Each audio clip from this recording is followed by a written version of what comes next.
నీ స్థాయి ఎంత, నీ బతుకెంత, ఏంటి నీ బతుకు? అమెరికాలో పెట్రోల్ బంకులో పెట్రోల్ పోసిన నువ్వు ఉద్యమం ఎగిసి పడుతున్నప్పుడు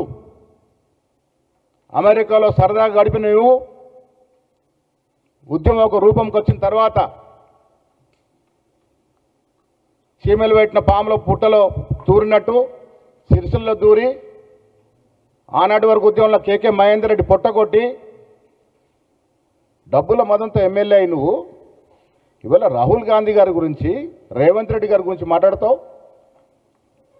జ్ఞానం ఉండాలి మాట్లాడే ముందు.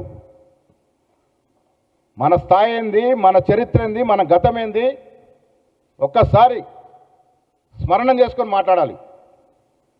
మోతీలాల్ నెహ్రూ గారు వేల కోట్ల ఆస్తులు దేశం కోసం ఆనాడు స్వాతంత్రంలో ఉద్యమంలో పెట్టినాడు.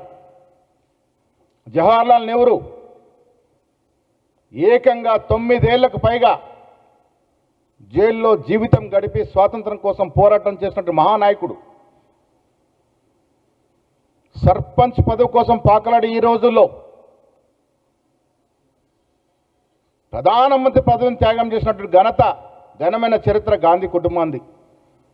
2004లో సోనియా గాంధీ గారు, 2009లో రాహుల్ గాంధీ గారు ప్రధానమంత్రి పదవిని తృణప్రాయంగా త్యాగం చేసినట్టు కుటుంబం వారిది. నువ్వు కోన్ కిస్కా బచ్చాగాడివి. నువ్వు రాహుల్ గాంధీ గారి గురించి మాట్లాడుతూ ఉన్నావు. దేశ ప్రజలకి, రాష్ట్ర ప్రజలకి 420 బ్యాచ్ ఎవరో, 420 కుటుంబం ఎవరో అందరికీ తెలుసు. ఆయన వల్ల మాట్లాడిన భాష చూస్తూ ఉంటే ఇలా తెలంగాణలో నేను కూడా ఛానళ్ళు కూడా దాన్ని ప్రసారం చేయడానికి కొద్దిగా వెనుక ముందవుతున్నటువంటి పరిస్థితి.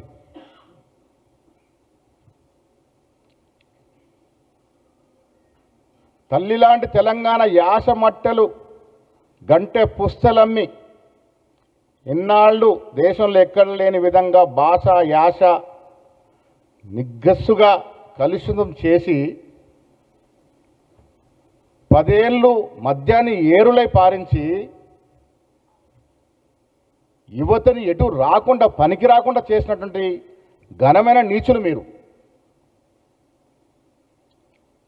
డబ్బే పరమావధానంగా, డబ్బే లక్ష్యంగా 10 ఏళ్ళు పాలన చేసిన మీ కుటుంబం.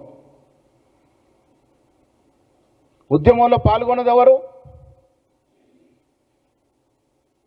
ఉద్యమంలో ప్రాణాలు అర్పించింది ఎవరు? ఆ కుటుంబంలో ఒక్కడికైనా ఉద్యోగం ఇచ్చిర్రా? అధికారం రాగానే నీ అబ్బాయి జాగిరనట్టుగా